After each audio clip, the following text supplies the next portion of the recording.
Hey guys, what's going on? In this video, little secret you know in Danish. There is something that most of you don't know, but you don't. It's a bit of a secret because when you're learning Danish, you're always going to try to find the right way, the fastest way, the most effective way. And sometimes when you do that, you're going to pick a method that's not very effective. And I see a lot of people do that. So that's what this video is about. It's not a magical pill. It's not like I have the ultimate secret that's going to make Danish super easy for you. But I am going to tell you something that will make you think differently about how you're approaching this learning process. All right? It shouldn't be a secret, but it is. And I'm going to tell you what it is right now. The secret that I'm talking about is that learning phrases, especially survival phrases, is overrated. I'm gonna say that again. Learning phrases, especially survival phrases, is overrated. It is not this magical thing that you think it is. Now, I need to say this because I see a lot of you wanting phrases about this and that, and it's very popular, you know. If I make a video about phrases, there's like hundreds or thousands of people who are going to watch it. It'll be very popular. And then if I make a video about something else, something where it's more like story or something funny or like politics or something, it gets way less views. And that's something serious, not just because of my preferences, but because it's not effective. Now, why is it not effective and why is it bad to base your learning on just learning phrases? Because they're isolated. When you have a phrase, it is isolated, it is out of a context. Sure, you can say it's for a specific kind of situation, but it's not really taken from a story or from a conversation. So it's not natural Danish, okay? And when you go on YouTube or anywhere else and you search, you're like, yeah, learn Danish, learn basic Danish, easy Danish. It's like full of phrases, but that's not the way. It really isn't. And here's another big reason why it isn't. Because you're probably thinking like you want phrases for the supermarket or the airport or the job interview, talking about the weather, well, that one's actually useful. But a lot of these survival situations, you know, you at the train station or you at the hospital or something like that, you're not going to need those phrases. And why is that? It's because when you are there, you don't actually talk much. Like when you're in the supermarket, it's not common that you have like a lengthy conversation about, oh, is this on discount, or is this the vegan version, or where is this thing that I'm looking for? You're not going to have that. Most likely, you're just going to go through the supermarket, pick up your stuff, buy, ja tak, nej, farvel, hi. That's pretty much it. You don't really need to have a full conversation in the supermarket. And that's why it's kind of a secret, because a lot of companies, they're pushing this idea that, oh, learn these phrases and this is all the Danish you need. You'll be fluent, you'll be great. If you're a tourist, that's good, right? If you're a tourist, it's necessary. But if you're living in Denmark, you don't want to put your focus on this because you don't actually need it. Sure, all vocabulary is good, but it's not really what you need. Could also be a train station. You know, you're not going to have that conversation about, oh, how to get to Aarhus or Copenhagen or somewhere else. It's just not going to happen. Also, we all speak English. So actually, the focus that many of you have on learning for these survival situations, you know, practical situations, that's the exact Danish you don't need. Because either you don't speak in those situations, or when you speak, you can just use English because it's a kind of formal, professional context. So the people you're meeting, they don't mind using English, all right? That's kind of the big thing here. And this might be kind of opposite of what you're used to hearing, but I don't really care because this is the truth. And I was thinking about it a few weeks ago. I mean, I've been thinking about it for years, but like specifically 2 weeks ago, I'm like, there is so much focus on the exact things that they don't need. That's wrong. So I had to make this video. I'm gonna go into depth. Now, of course, you still have to learn basic greetings like hi, goddag, farvel, tak, undskyld, vi ses, etc. You still need to learn that, right? And phrases are still fine to learn. It's not like they're bad altogether. It's just that you don't want to obsess over them. You don't want to put all your focus on them simply because they're not really going to help you. Now, When do you need Danish? When do you need to speak in Danish with native speakers? Probably with your coworkers. If you work in Denmark, you have some coworkers and they're on a lunch break and you're like, you want to talk to them, but you can't. You can't really break through or get into the conversation because they're talking fast and they're like talking about the news or the weather, like all these things, their private lives, whatever. They're talking shit about the boss. Like, you can't participate because you don't know how to converse. You don't know how to have a normal conversation with them. And that's the problem. So that is the kind of Danish you need. Normal conversation. That's the positive message in this video. You need to be able to just have normal small talk, gossip. I mean, what do we talk about? We talk about the weather or our love life or our friendships or our past. Oh, when I was a kid, I did this.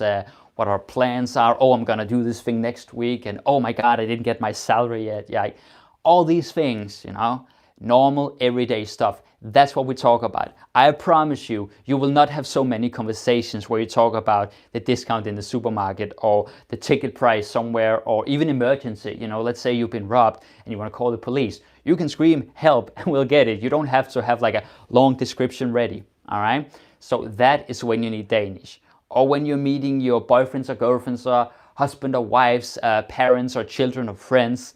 It's just normal small talk, It's just normal conversation. Which is why instead of learning survival phrases, you want to learn all kinds of, well, not phrases, but sentences from context. How do you do that? Well, in the future, I'm going to make a video where I focus on that in detail. But for right now, let me just say, what you need to do is pick from many different contexts, okay? You need to learn from movies and books and all kinds of things. Learning from just one source is not effective. Phrase books are fine, but they're not really what you need. What you need is to learn from children's books and songs and friends and my videos and Duolingo and other websites. You need to learn from all sources. Now, to some of you, this might sound a bit unfocused and aimless. It's kind of like, well, Thomas, he's just such a hippie who says that we should just learn whatever without having a goal, without thinking of a specific situation. And it's not true. What I'm saying is that when you're picking up bit by bit, you will slowly realize that everything is useful. Like, there's no such thing as useless vocabulary. There's nothing like, oh, I'm not gonna need this, so I'm just gonna discard it. I'm just gonna like discriminate against. Like, no, don't think like that. Everything is useful at one point or another. So that is the thing. Like I said, you still need basic greetings, but it is more important that you learn how to have conversations, that you are able to talk about, things you did yesterday. So that's the past tense. Or what you're going to do. So that's the future tense, which we don't really have, but there are ways of describing what you're going to do in the future. So you need to be able to talk about everyday stuff. Even the job interview one, like, yeah, sure, you can, impress them by knowing some Danish, but when they hire you, they already know more or less how good or bad you are. So it's not like the deciding factor. Focus more on learning Danish in general. And I know this and I feel very passionate about it because I've been teaching like private lessons for the past 6 years. And the students who take notes, who are curious, who ask about everything, they are the ones who learn the fastest, okay? Because they don't discriminate. They don't say, well, this is relevant and this is not relevant, and this is useful for my job, so I'm just going to focus on this, right? Now, I get it. I get this idea of wanting to preserve energy and be focused and kind of ignore what you think is irrelevant, but it's so bad. It's such a bad way of learning. Sure, some people might disagree with this, but for most people, it's really, really inefficient. Instead, I have a lot of notes here. Give me a sec. Instead, what you want to do is you want to say, okay, there's something Danish. Let me write it down, or let me try to remember it, or let me ask about it. That curiosity is so important. Okay, I keep stressing this point because it's so vital to understanding this message. That curiosity, that openness, that acceptance, saying that all Danish is useful Danish. That's how you want to think. You don't want to be like, this is for the job interview, so it's useful, and everything else is useless. No, don't think like that. So that's one thing. And then, there are also certain phrases that you can use, such as, er det rigtigt at, is it true that, or jeg vidste ikke at, I didn't know that. And stuff we use in conversations. Now, in this video in particular, I'm not going to get like deep into those details because there's so much ground to cover. So today I'm just focusing on the main message that you want to learn sentences from context, make your own sentences, and not depend on survival phrases. Okay? Survival phrases are fine if you're a tourist, you know, you can extract vocabulary even if you live in Denmark, you're like a resident or whatever, but they are not what you're looking for. They're just easy. You know, I can see it here on YouTube, like the most popular videos, as I said, if I make a phrase video, people are like, oh yeah, this is awesome, please give me more, la la la. And it's like, yeah, thank you guys, keep watching, but like, what about these videos, you know? Not to stroke my ego, but like, watch them for your own sake. Like, you want to watch it because it's a different kind of exposure. And this is a big point. And some people might not like hearing this, but let's say there's a video, right?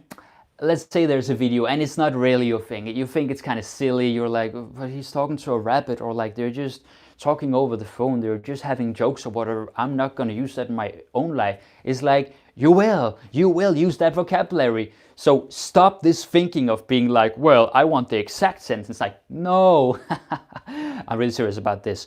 You want to take the vocabulary or the grammar from that sentence and make it your own. So if there's a silly sentence like, jeg vidste ikke, at han var en stærk abe. I didn't know that he was a strong monkey. You probably never need to say that. But you could say, jeg vidste ikke at, I didn't know that. Or the word abe, meaning monkey, is useful when you're in the zoo. So it's always useful. Don't be like picking sentences like, oh, I want the whole sentence or nothing. No, don't be like that. Take the parts from every sentence that are useful. You can call it sentence mining or deconstructing or whatever you want to call it. Don't worry, I'm going to make a video specifically about that because it's huge. It's something that can really revolutionize the way you think and the way you learn. When you hear this, some of you might be thinking like, well, Thomas, that's great, like learning vocabulary and stuff, but what about grammar? Like, I want to make my own sentences. Yeah, you do, and you will. But here's the thing.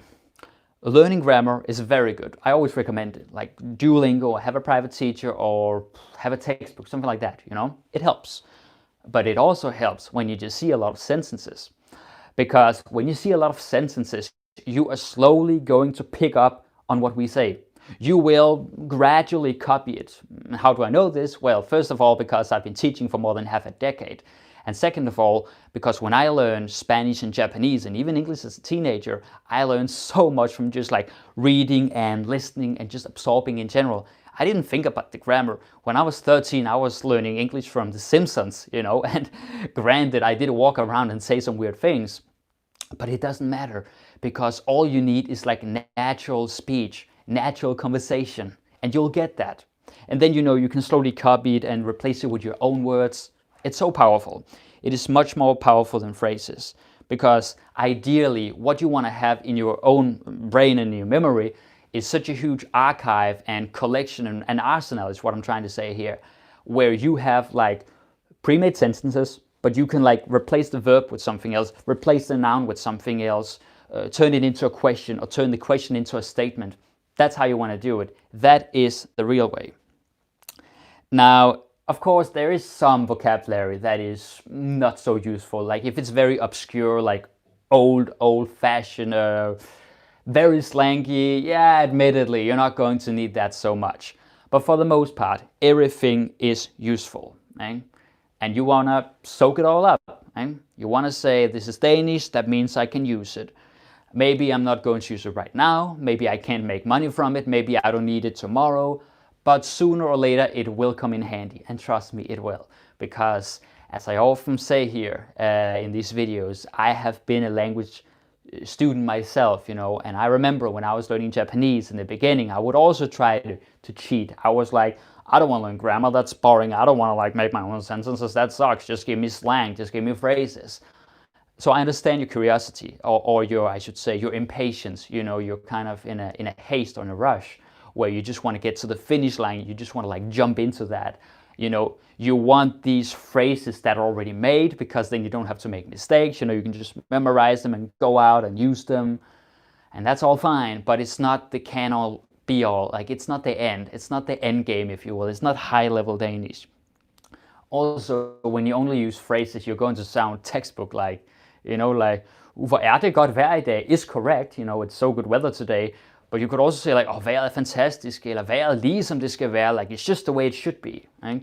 And that kind of colorful Danish you only learn from watching TV or my videos or reading or podcasts. I mean, goddamn, there are so many materials, and I'll cover that more in the future. So this is the important message that I wanted to give to you guys today. You need, let's see if there's anything I forgot. No, I think I got most of it. Like, you need Danish in general. So survival phrases is not the way, you know, sure, watch it, but don't put too much focus on it. Instead, think of conversation, you know, normal vocabulary, because people talk about their lives. They don't talk about the supermarket or the train station or the airport or the hospital. I mean, of course they do to an extent, but they talk more about, you know, their feelings and their relationships and their hobbies and, you know, the movie they just watched or their football team or something else that's going on. Some, I don't know, politics maybe. I know that's a bit higher level, but it's like we talk about our lives, all right? I think that pretty much covers it. There's not much more to say. Well, there is one minor point, is that when you hear me say all this, you might be like, well, if Thomas is talking all that with so much passion, then why am I being like force-fed? Why am I being bombarded with all these other videos that are basically like phrases?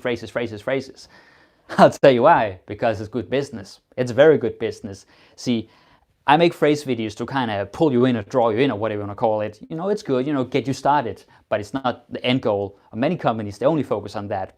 They're like, you will be fluent in 10 days, learn Danish in 30 minutes, learn Danish in 5 days, you know, some ridiculous shit like that. It sounds very appealing. It's so attractive, right? It's like, yeah, that's awesome. I'm lazy. You're never going to admit to be lazy, obviously. But that's what it is. Like, it speaks to your laziness. It speaks to your convenience, you know, you being busy. It fits perfectly that they're like, yeah, you know, it doesn't take much effort. Just take these phrases, go out and use them, and you're good. So actually, many companies, they are more focused on their own profit than you learning the language. And this is where there's a huge difference between what you want and what you need. I know what you need. They know it too. They just don't care. Like, they feed you the thing that's easy to sell because it's very good business. Instead, what I'm giving you here is a little bit harder to swallow. Right? I'm also trying to motivate you, but it's a little bit harder to swallow. It's just the truth. So that's why, I mean, it's all business. I mean, for a lot of companies, it is. There's not much profit to be made from making silly videos with polar bears and talking bunnies or whatever. I mean, you know my style. You know what I make. So yeah. It's kind of sad, but you know, now I have kind of revealed or exposed or whatever you want to call it, this truth, this secret, and I hope that you've paid attention and that you are going to do it, because it's not just words. This is real. Like, this is how you learn. You learn when you really open yourself to the language, like you absorb it, you take it in, you take notes, you know, and also there's another point I want to make. When you're curious in general, like when you're just kind of taking it all in, it doesn't really feel like studying. Because like, if your mentality is like, okay, now I'm studying, like now I'm very focused, like you will tire out. You'll be tired after 30 minutes or 1 hour. Whereas if you just watch like cartoons and read the signs and maybe you practice to yourself, you know, you take some famous Disney melody and then you sing it in Danish or some shit like that, that is much more enjoyable. And I know it doesn't sound very professional or serious, but it works because it gets Danish in your head and it stays in there. So yeah, I mean, do that, and it doesn't tire you out nearly as quickly. So I think that's all I have to say. Thank you for watching, guys. It's been a while since I did one of these rants, but I really enjoyed it, and I hope that you got something out of it. I feel that this is so important to talk about, and if you have any questions, you know, you can write it in the comment section. You can write anything else in the comment section. I always want to hear from you guys. Thank you very much for watching, and of course, as always, I encourage you to become members so you can get all 300 and how many is it? 40 videos instead of just having 70 videos for free. That's up to you. In any case, thank you for watching, and I'll see you soon. Bye.